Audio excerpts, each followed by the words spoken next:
집전 스님의 목탁에 맞춰서 금일 법회의 법문을 설해 주실 정령 큰 스님께 삼배일을 올리겠습니다.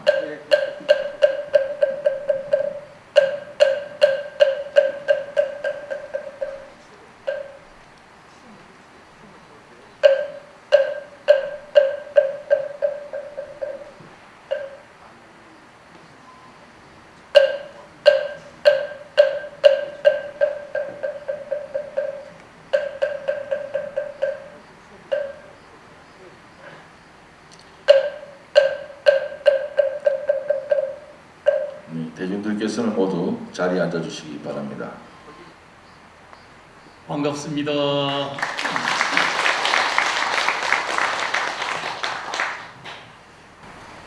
코로나19로 어려움 속에 어려움이 가중되는 이런 우리 환경 속에서 다 건강하게 지내셨죠?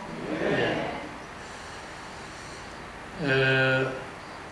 우리 조계종 사찰들은 코로나 환자가 뭐 다녀간 일도 거의 없는 이런 그저 퍼펙트라 그러죠.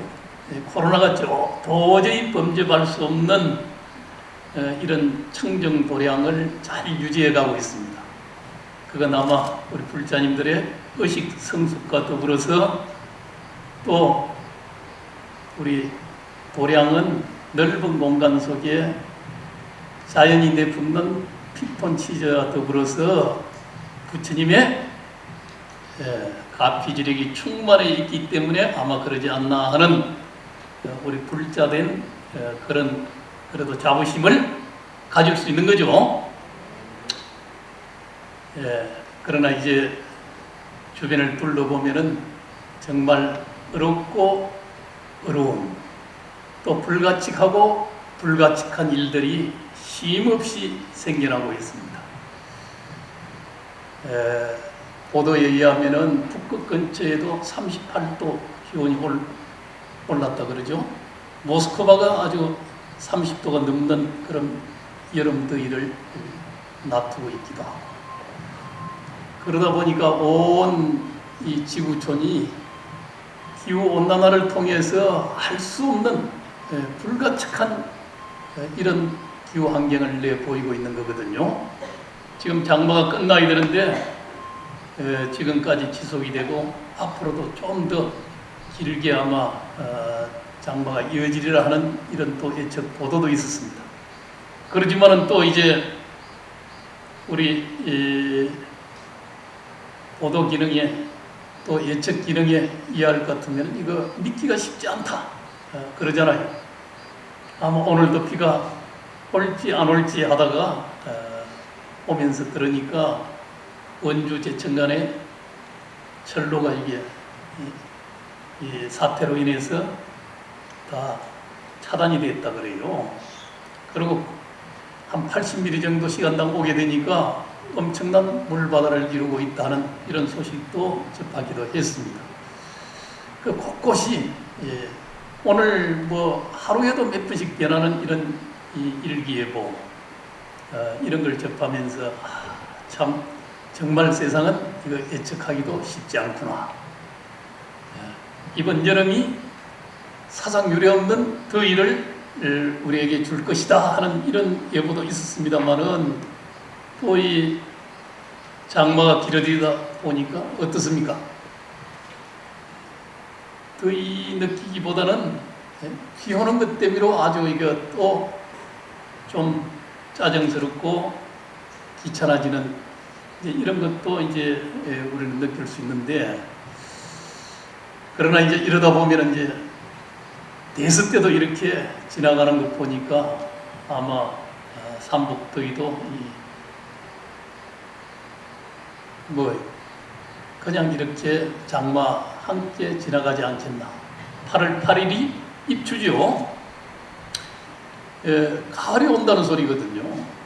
그래도 이 대서 기간에 삼복더위에 탁 뜨거워진 하나 열기를 우리가 쐬면서 그러면서 빨리 시원해졌으면 좋겠다 하는 이런 우리의 또 요망 같은 것이 탁 있는 속에 입추를 맞이하면서 조속으로 이제 가을 바람이 싹 풀어오면서 그래도 이제 숨통이 트이고 또 가을에 청량한 기운이 다가오고 있구나. 이게 우리가 통상에 우리에게 자연이 주는, 세상이 주는 그런 설법이거든요. 또 그런 사이클에 이어져서 우리는 오기 때문에 항상 그래도 이 고통, 어려움 이 뒤에는 그래도 희망이 우리에게 따라오고 있구나 하는 이 희망으로서 우리가 세상을 또 어렵지만은 참고 견디는 힘이 되어 왔잖아요. 그런데 요즘에는 가전사단이 일어나도 이게 또 희망인지, 희망을 가질 수 있을는지, 또 이것만 참으면은 다음에는 또 그래도 새 희망이 올 수 있을지, 여기에 대한 의구심을 또 놔두고 있어요.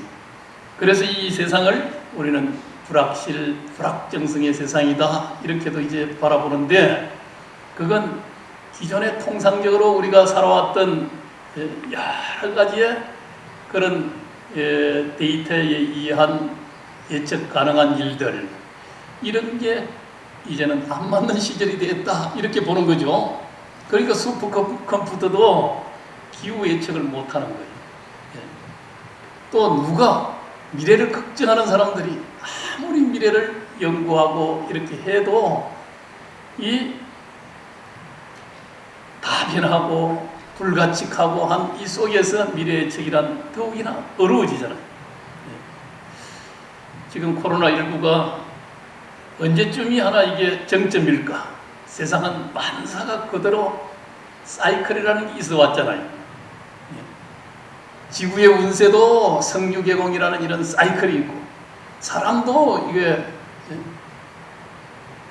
다 유년기를 자라면서 청년기를 통해서 또 성년이 돼서 그렇게 해서 가장 하나 정점의 힘을 발휘하다가 노년기로 가서 그렇게 해서 인연이 다한 인생을 마감하는 이런 이제 생로병사에 이런 사이클을 갖다가 또 가지게 되는 거거든요.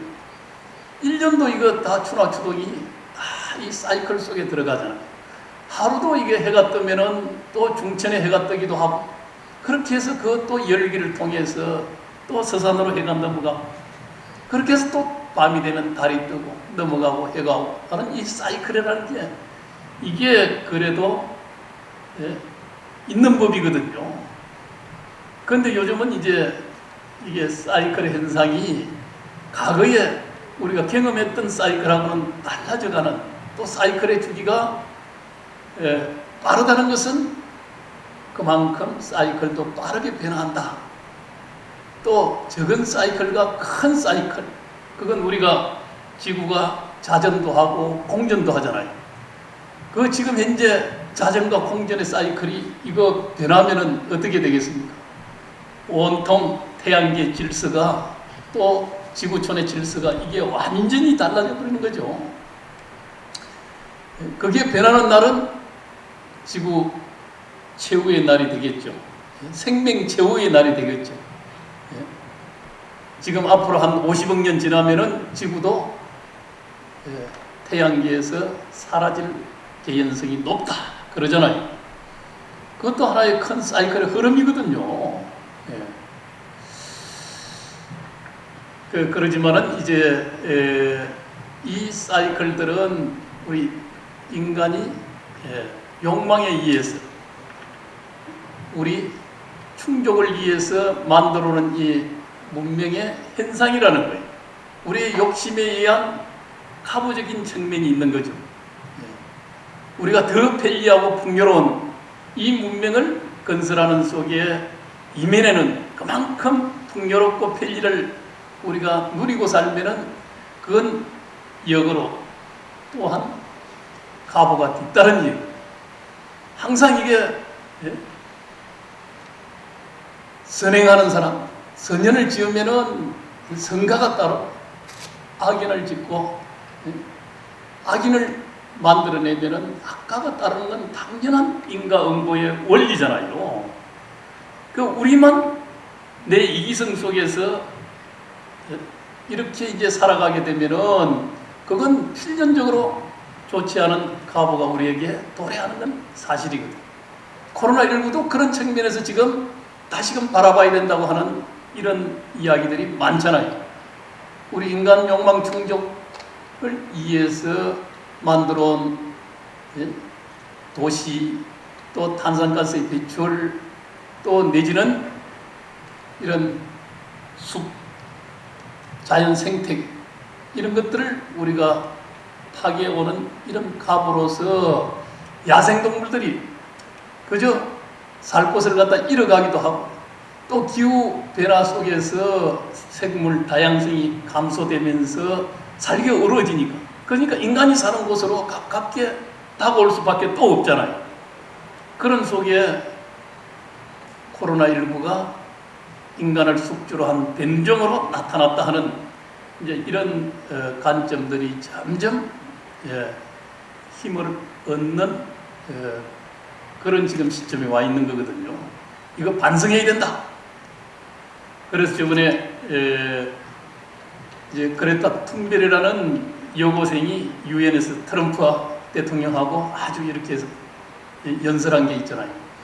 그 학생도 코로나19도 지금 이거 빨리 대처해야 될 중요한 일이지만은 기후 환경도 그 못지않게 지금 중요한 일이다. 이 환경 문제를 그냥 코로나19에 매몰돼서 잊어버리고 가서는 안 된다.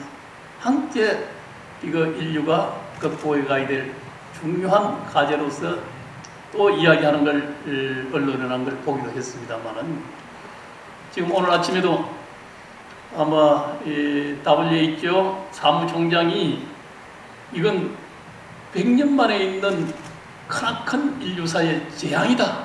앞으로 20-30년 동안 아마 이 코로나19가 우리들 속에 영향을 미치는 이런 일로서 지속적으로 그 후유증이 나타날 기다 하는 거죠. 그건 뭐 후유증도 있겠고, 또 거기에 필요한 지금 우리도 마스크 다 써야 되고, 이렇게 거리두기 해야 되고, 사람이 많이 모이는 곳에 가기가 어려워지는 이 비대면 문화, 요즘 이야기하는 언택트라 그러죠. 이 문화가 이제 새로운 뉴노멀로서 새로운 우리 생활 문화, 새로운 이 질서를 형성하는 그런 문화로서 이제 나타나는 거거든요. 전에도 제가 한 말씀을 드렸나, 이 넥타이도 이게 답답하지만은, 이게 루이 14세가 전승을 기념하기 위해서 크로티아 병정들이 그렇게 프레이드 하면서 사용한 걸 루이 14세가 이거 매기 시작했다는 거예요. 그걸 빨간 마오라를 갖다 목에 이제 걸게 됐는데, 그게 그냥 하나 이게 생활 문화로서 누구라도 정장으로서 이렇게 딱 넥타이를 매는 것이, 이게 문화로 넥타이 매면은 이게 목을 딱 매어서 그게 좀 답답할 수도 있잖아요. 그러지만은 그게 도리어 정장의 문화로서 이렇게 정착이 된 거거든요. 그러듯이 앞으로 이제 마스크 쓰는 것은 아마 자기 자신을 위해서도 그렇고 다른 사람을 배려하는 그런 문화로서 이렇게 이제 정착이 될 가능성도 없지 않겠다. 코로나19와 같은 이런 바이러스성의, 또 인플루엔자 이런 계통의 전염성 있는 이런 것들이 쉼없이 출현할 개연성이 높다 그러잖아요. 그래서 결국은 이 비대면 문화는 결국 이것도 하나 문화로서 이렇게 딱 우리 생활 속에 우리가 일상에 지켜야 될 수칙으로서, 또 그게 자연스러운 현상으로서 이렇게 다가올 수밖에 없을 것이다. 그런 속에 이제 우리는 또 소통하면서 살아가야 되기 때문에 현대사회는 초연결로 이루어지는 이런 고도의 사회를 만들어가고 있잖아요. 거기에는 온라인 디지털 문화가, 또 사이버 문화가, 이게 우리 생활을 다 점유하는 거죠. 그래서 요즘에는 온라인 속에서 소통은 어디에서 이루어집니까? 저번에 제가 동아일보 인터뷰를 하면서 지금 시대는 이거 핸드폰 속에서 모든 것이 다 이루어지는, 해결하는 그런 이제 이 비대면 문화의 어떤 걸 총하죠.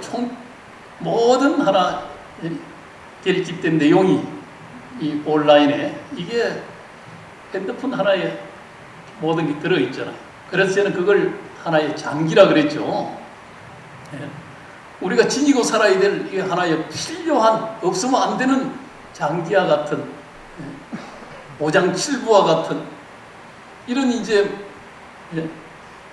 자기 장부가 이게 핸드폰이 됐단 말이에요. 그 핸드폰 속으로 들어가지 못하면은 지금 세상살이에 엄청난 불편과 또 저 변방이 돼서 그건 정말 더 비대면이든 혼자만의 삶의 이제 문화가 되는 건데, 그 앞으로 이제 이 온라인 또 핸드폰 없이는 우리는 어떤 것도 할 수 없는, 핸드폰만 있으면 또 어떤 것도 할 수 있는 이런 이제 세상이 된단 말이에요. 그러지만은 그것이 우리를 진정 행복하게 해줄 수 있느냐? 편리한 것, 좋은 것, 쉼없이 쫓아간다 하더라도 또 이제 쉽게 모든 것이 해결된다 하더라도 세상이 지상 낙원이 될 수 있겠어요? 그런 문화는 우리 불교 속에 다 이야기하고 있죠. 저 천상을 우리는 28정까지 생각만 가지고 다 이제 이루어질 수 있는 이런 천상계가, 또 수명도 장수천 같은데 이런 데는 엄청나게 오래 살잖아요. 인간도 과거에는 84,000살까지 살았다 그러잖아요. 거의 장생불사할 수 있는 그런 천에 살고 있고, 또 한이와 모든 게 부족되어 있는 그런 극락세계가 이루어진다 하더라도 거기서 영원한 행복은 우리가 얻을 수 없다 하는 게 부처님 말씀이에요. 그 우리가 이렇게 이 세상을 천상과 같이, 기독교 같으면 천국같이 이렇게 만들어 간다고 하지만은, 그러나 천국으로서 또 천상의 삶으로서 영혼을, 또 진정한 행복을, 진정한 평화를 우리는 구현할 수 없다는 거예요. 단지 풍부하면은 욕심은 적어질 것 같지만은 이 탐진치라는 것, 과도한 욕심이라는 것, 또 분노지심이라는 것, 또 자기가 이 존재 대상을 우리가 바르게 자각하는 이 어리석음에서 벗어나는 그것 없이는 절대 탐진치 이 해결을 할 수가 없게 되면은 진정한 행복은 이루어질 수 없다. 그래서 이제 진정한 이 자각, 바르게 내 자신을 바르게 이해하고 또 세상 대상을 바르게 이해한 이 내용이 뭐겠습니까? 네? 나는 또 세상은 인연하합체거든. 다 쉼없이 변화하는 무상성 속에 있다 이 말. 그러니까 사이버 세상 속에 우리가 살아가면서 나를 나라고 하면서 대상을 또 항상 영원한 것이 실체 있는 것이냐 이렇게 생각하는 이것이 이게 잘못됐다는 거예요. 그 속에서는 영혼을 우리는 얻고 노래할 수 없고 내 자신의 장생불사도 이루어낼 수 없다는 거예요. 예. 그거 바르게 보지 않고 그냥 앞만 보고 달려가거나 자기 자신만 이해하는 이런 이기적 삶은 아무리 그 속에서 자기가 부와 명예와 권력과 다 어떤 것을 얻는다 하더라도 그것은 하루아침에 티끌에 불과해 줄 수 있다는 거예요. 단지 그것을 바라보는 이 인식의 전환, 그건 곧 수행이잖아요. 예. 마음 공부잖아요. 밖으로 구하고 밖에서 우리가 해결하려고 하는, 기술로서 해결하려고 하는 이것 가지고서는 절대 행복한 세상 구현하기가 어렵다. 우리가 4차 산업 시대가 되면은 뭐 직장이 이제 사라지기 때문에 우리가 어려울 것이다. 0.01%가 세상을 지배하기 때문에, 부의 편제가 이루기 때문에 그 나머지 사람들은 뭐냐? 무용인간, 쓸모없는 인간이 돼서 어려울 것이다 하는 것도 있지만은, 그러나 그 세상이 아무리 기본소득으로 보장을 하고 또 더 편리하고 그래도 지금보다도 더 풍요로워진 세상이 된다 하더라도, 그러나 마음이 일어난 이 마음 속에 탐진치가 존재하는 이상은 평화롭거나 행복해지기가 쉽지 않다는 거예요. 그래서 이 탐진치가 일어나는 이 근본은 대상과 자기를 잘못 바라보는 데서 일어나고 있다. 그러면 그 잘못 바라보는 것은 생각이 일어나서 있다 없다 하는, 항상 좋다 나쁘다 하는, 높다 낮다 하는, 기하다 천하다 하는, 선이다 악이다 하는, 이거 이분법적으로 분별하는, 또 비교하는 이 한 생각 대미로 펼쳐지는 일이다 이 말이에요. 그래서 이 한 마음이 일어나기 이전의 자리를 잘 돌려서 반조해서 그걸 다 직시하는 이 힘이 있으면은 항상 생각이 일어나는데, 여기에 끄달려가거나 또 거기에 혼미해지거나 거기에 집착심을 붙이거나 할 수 있는, 이게 안 된다 이 말이에요.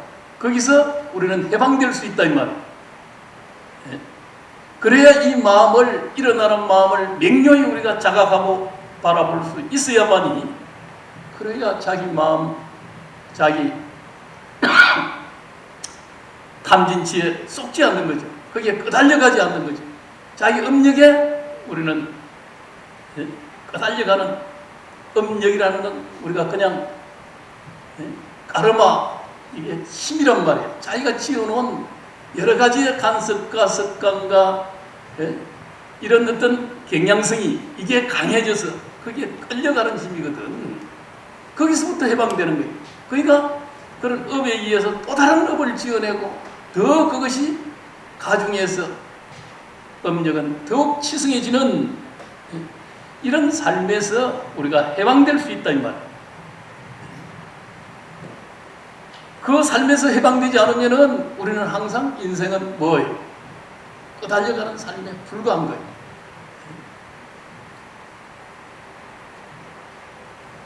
항상 부자유한, 어디에 딱 걸리는 삶,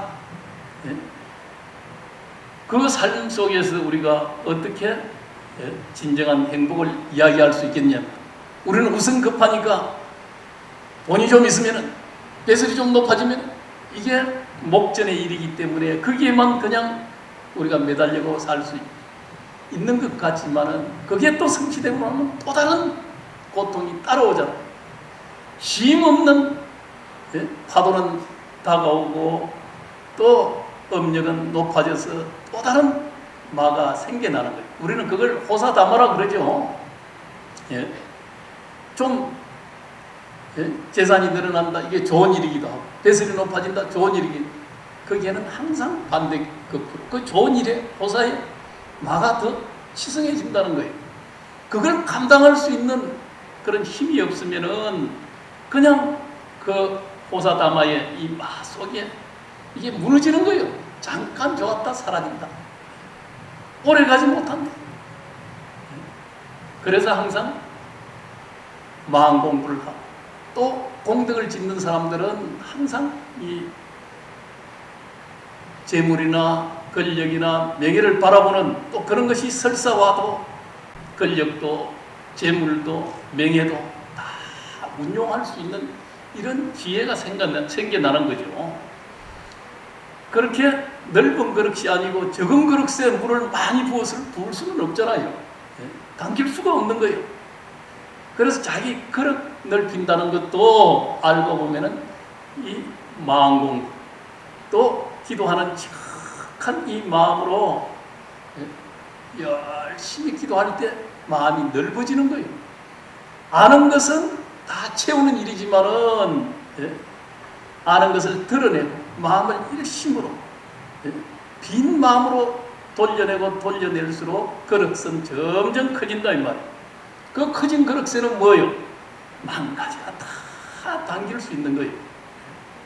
마음이 일어난 근원의 자리를 바로 요달에서 바로 알아버리면은, 그러면은 사실은 넓히고 또 그 마음 자리를 따로이 하나 공부할 것도 사실 없다는 거예요. 그런데 안다고 하지만은 아는 것은 뭐예요? 이건 또 자기 머리죠. 자기 견해일 뿐인 거예요. 그래서 보조 스님은 야격 구해 세뇌부득 단지 불회하면은 시적견성이라, 이 수신길에서 그런 말씀을 하시죠. 사실은 알고자 하면은 알 수 없다는 거예요. 단지 아는 것이 알지 못해야만이, 그래야 곧 견성 그 성품을 바로 본다, 이제 이런 말씀을 했거든요.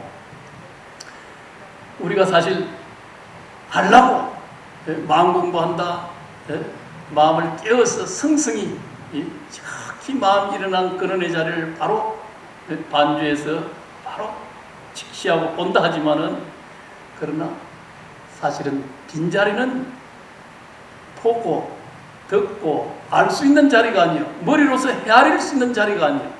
그래서 안다는 것은, 알았다는 것은 이건 저 신만팔절 이거 잘 모름이 되는 거죠. 자기는 알았다 하지만은 제대로 정말 안 사람이 보면은 그건 허망한 30방망이 맞을 그런 견해에 불과한 거예요. 그래서 이게 알지 못하는 자리라는 건 아는 자리가 끊어진 자리다 이 말이에요. 끊어진 자리를 바로 봐야 된다는 거예요.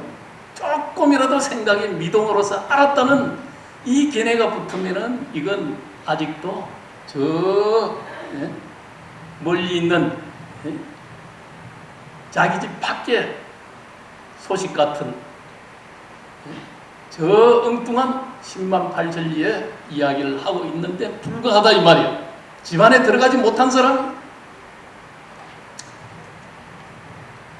그래서 우리가 옛날 소강결 선생 같은 분들은 아는 것이 능숙해가지고 그건 한국경세서라는 책을 지었다 그러잖아요. 그건 온 세상을 갖다, 이 일원이라는 건 한 세상이 일어났다 사라지는 이 사이클을 갖다 이런 12만 9,600년을 일원이라 그러는데, 우리가 보통 하루 12시간을 하루라 그러잖아요. 또 하루가 30일을 한 달이라 그러죠. 또 한 달이 12달 되면은 1년이라 그러죠. 1년이 30년 되면은 뭐라 그래요? 한 세대라 그러죠.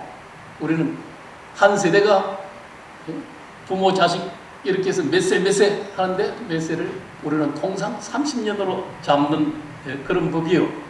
그래서 한 세대는 30년 이렇게 이제 잡는 건데, 이게 30년 한 세대가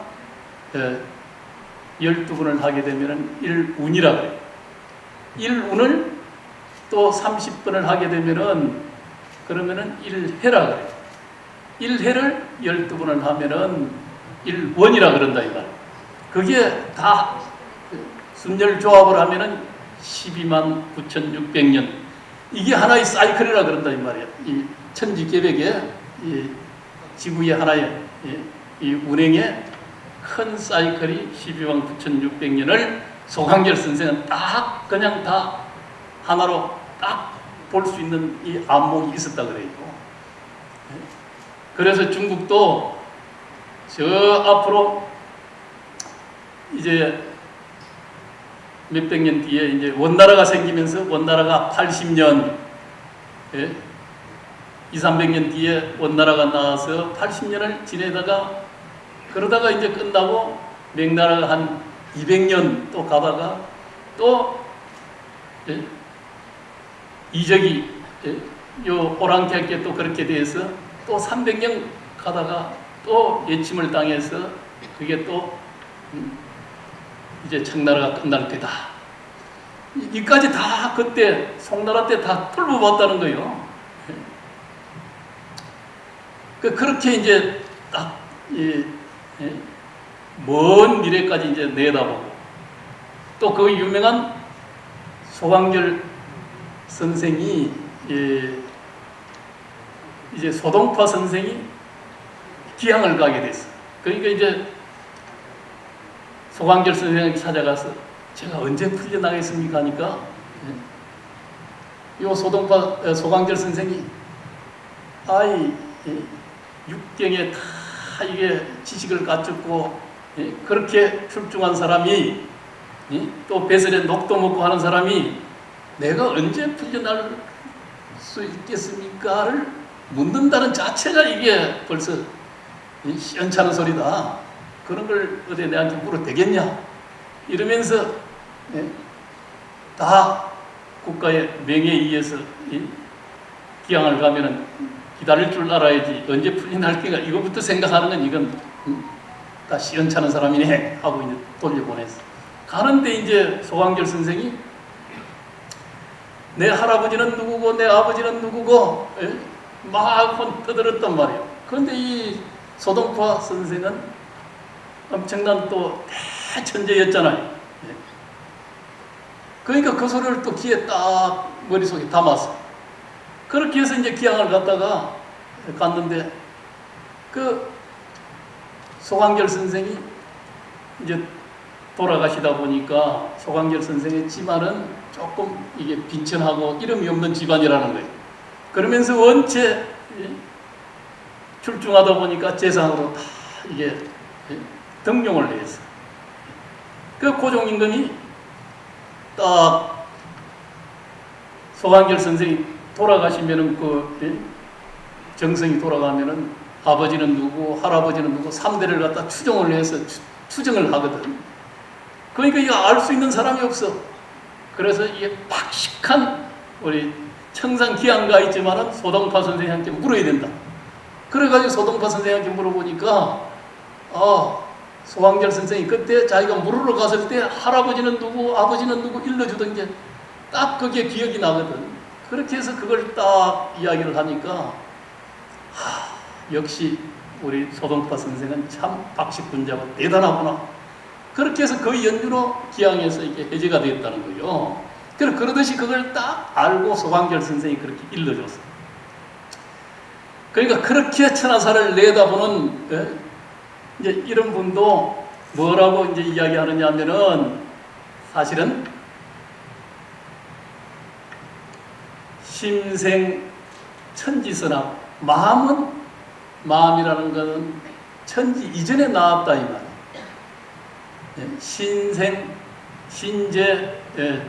심재 천지선악, 마음은 천지 이전부터 있어 왔고 심생 천지 후라. 이 몸이라는 건 천지가 있은 이후에, 하늘과 땅이 있은 이후에 이 몸뚱아리는 나왔다 이 말이에요. 그래서 천지도 자취려연이, 천지도 알고 보면은 내 한 마음이 있은 이후에 이 나온 물건이라는 거예요. 그래서 기어 하종은 일이요. 그 밖에 천지 만물은 다 내 마음의 소작이다 이 말이에요. 이런 이야기를 갖다 이 소광결 선생도 하거든요. 그래서 이제 소광결 선생이 아무리 12만 9,600이라는 이 큰 하나의 천지에 이 사이클을 갖다 딱 뚫어본다 하더라도 그건 아는 거거든. 그거 가지고 대단한 게 아니라 벌써 그 생각이 끊어진 한 생각 이전에 이 자리 이치를 갖다 바로 이게 알았기 때문에 알 수 없는 그 자리를 바로 알았기 때문에 소강절 선생이라 한다는 거예요. 그래서 이게 단지 불회라는 것도 알고 보면은 아는 것이 끊어진 자리를 다만 그건 아는 것이 끊어지니까 우리가 생각으로 인식으로 이게 알 수 있는 자리가 아니에요.